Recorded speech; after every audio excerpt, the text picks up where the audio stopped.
संविधान के साथ साथ लोकतंत्र का अस्तित्व खत्म कर दिए हैं। न तो कोई आपका नैतिक मूल्य रह गया है, न तो कोई अधिकार रह गया है। आप थाने पर चले जाइए, आप देवरिया की घटना देख लीजिए, कानपुर की घटना देख लीजिए, हाथरस की घटना देख लीजिए, आप कहीं की उठा के घटना देख लीजिए, कहीं न्याय नहीं मिला है। लोग कहते हैं कि बेटी बचाओ बेटी पढ़ाओ, लेकिन सरकार अभी देवरिया में देख लीजिए, मुकदमा नहीं लिखा गया।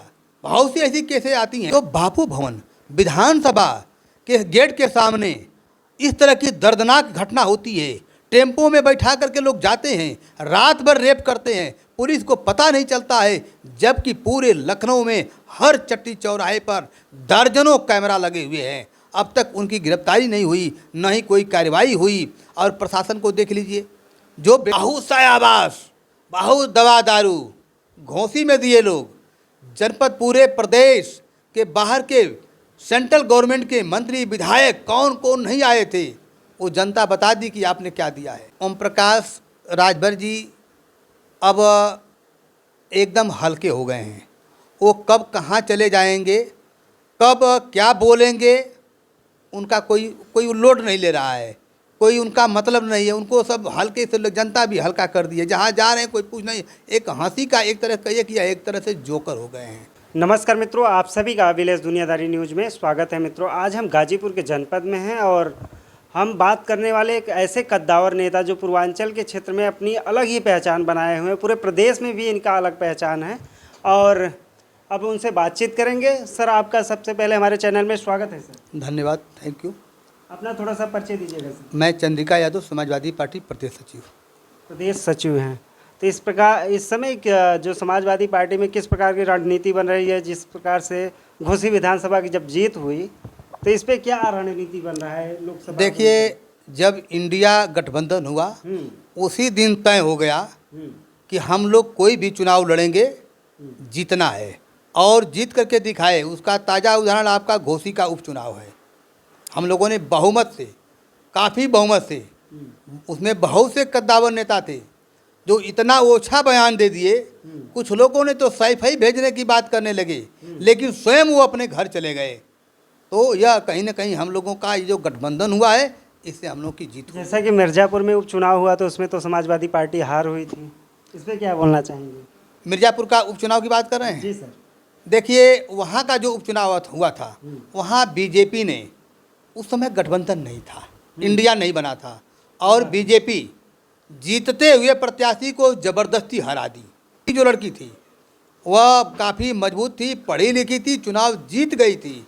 लेकिन बीजेपी के लोगों ने, आपको कई चुनाव ऐसा हुआ है जीतते हुए प्रत्याशी को हराया गया है।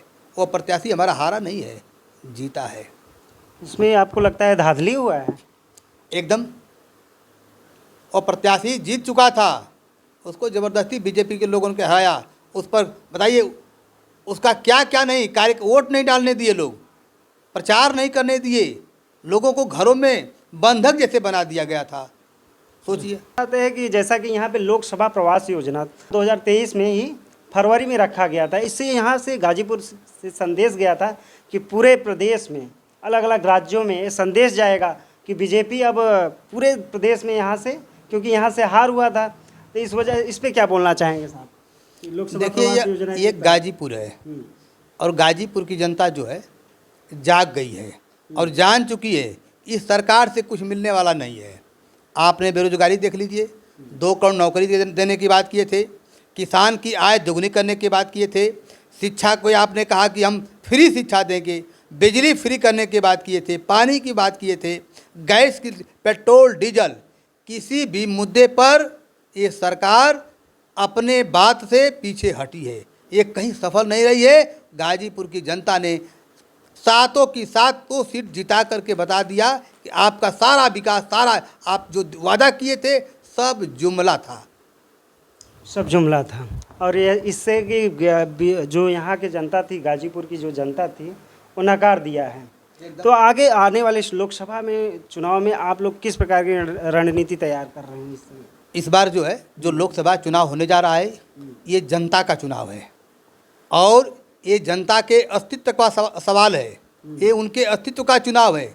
इसलिए कि जिस संविधान से, जिस लोकतंत्र से यह देश चलता है, वह आज संविधान, वह लोकतंत्र का कोई मतलब नहीं रह गया है। इन लोगों ने संविधान के साथ साथ लोकतंत्र का अस्तित्व खत्म कर दिए हैं। न तो कोई आपका नैतिक मूल्य रह गया है, न तो कोई अधिकार रह गया है। आप थाने पर चले जाइए, आप देवरिया की घटना देख लीजिए, कानपुर की घटना देख लीजिए, हाथरस की घटना देख लीजिए, आप कहीं की उठा के घटना देख लीजिए, कहीं न्याय नहीं मिला है। किस तरह क्या आपको लगता है जिस प्रकार से वहाँ बताया जा रहा है कि अपराधियों के द्वारा जो अपराध किया है उसका घर भी तोड़ा जाएगा, इस पे क्या आपको लगता है कि तोड़ना उचित है कि नहीं? ये सरकार जो है ना, किसको अपराधी बना देगी, किसको शरीफ बना देगी। आप देख लीजिए, जो बीजेपी में चला गया वो शरीफ हो गया, जो नहीं गया वो शरीफ नहीं है। और जिसकी बात कर रहे हैं मकान तोड़ने की, वह अपराधी नहीं है, वह एक सामाजिक व्यक्ति है। आप वहाँ के गांव की, आप ही जैसे पत्रकारों ने जो डिबेट किया है, वो गांव की एक एक महिला बता रही हैं कि वो अपराधी नहीं था, वो एक सामाजिक व्यक्ति था। एक कौन सा न्याय है, कौन सा कानून है कि मकान तोड़ने से क्या न्याय मिल जाएगा? मकान तोड़ने से क्या जो अपराध हुआ है, जो हत्या हुई है, क्या उसका जहाँ पर्दाफाश कर देंगे? ये कहीं न कहीं ये सरासर गलत है।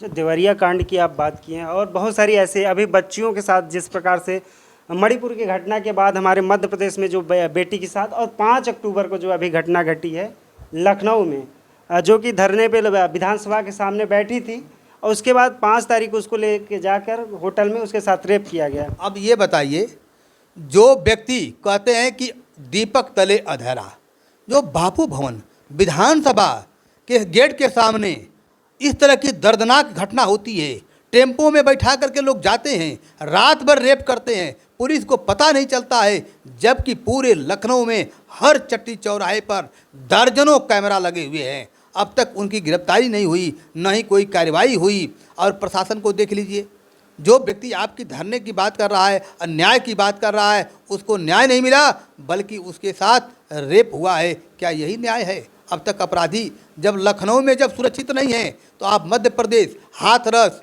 चाहे कहीं की घटना देखिए, वहाँ कैसे कोई व्यक्ति अपने को उम्मीद रखेगा? जनता का विश्वास अब टूट चुका है। और उत्तर प्रदेश में समाजवादी पार्टी की जो गठबंधन इंडिया है, सरकार बनने जा रही है, इसकी भागीदारी सेंट्रल गवर्नमेंट, केंद्र सरकार में एक स्थान रखेगी, एक स्थान रखने वाली है। और ये लास्ट में बताइए, समाजवादी पार्टी किस पे वर्क कर रही है इस समय प्रेजेंट टाइम में, किस मुद्दे पे विशेष ध्यान दे रही है? आप देख लीजिए, ऐसा नेता माननीय अखिलेश यादव जी जैसा उत्तर प्रदेश में जो गया, भूखा हो जो भी है, उसके लिए अखिलेश जी ने अपना दिल खोल करके मदद किया है। कोई भी गरीब, किसान, कमज़ोर, किसकी मदद नहीं किए हैं। और यही मदद आज जहाँ भी अखिलेश जी जाते हैं, वहाँ लाखों करोड़ों लोगों की भीड़ उमड़ती है। ऐसा नेतृत्व जिसके साथ होगा, ऐसे लोग, जनता जिसके साथ होगी, उसको पूछना थोड़ा है कि किसकी सरकार बनेगी, हम पूर्ण बहुमत की जिता कर ले जाएंगे। जो घटना घटी है, जिस प्रकार से आप बता रहे हैं, ऐसी घटनाएं हो रही हैं, आम जनता को बड़ा प्रॉब्लम हो रहा है, तो क्या आप लोगों की मुहिम जैसे जीतने के बाद जो दिक्कतें हैं उसको दूर किया जाएगा कि बस ऐसे ही चलता रहेगा? ऐसा है कि जिस दिन चुनाव जीतेंगे ना, आप उत्तर प्रदेश, इसके पहले सपा की सरकार थी और आज बीजेपी की सरकार, दोनों की कंपैरिजन कर लीजिएगा, दोनों की कंपैरिजन कर लीजिएगा। सबसे ज़्यादा विकास किसने किया है? अगर इस बार सरकार बनी तो बीजेपी। अभी तो 14 साल, अब 28 साल इन लोगों को वापस नहीं आना। बीजेपी तो बहुत सारा काम किया है, आवास दिया है लोगों को, 5 किलो राशन के नाम पे दे रहा है, बहुत कुछ तो काम किया है, आयुष्मान कार्ड बने हैं और बहुत सारे दवा दारू, तो सब कुछ हो रहा है। ये आवास, ये दवा दारू जनता को कहीं मिला है? आप गांव में जाइए ना, पूछिए, जनता खोज रही है।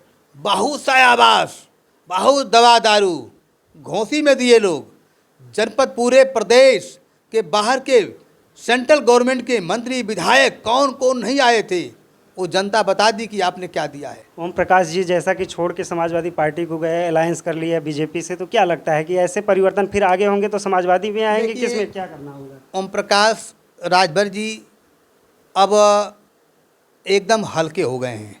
वो कब कहाँ चले जाएंगे, कब क्या बोलेंगे, उनका कोई लोड नहीं ले रहा है, कोई उनका मतलब नहीं है। उनको सब हल्के से, जनता भी हल्का कर दी है। जहाँ जा रहे हैं कोई पूछ नहीं, एक हंसी का एक तरह कहिए कि एक तरह से जोकर हो गए।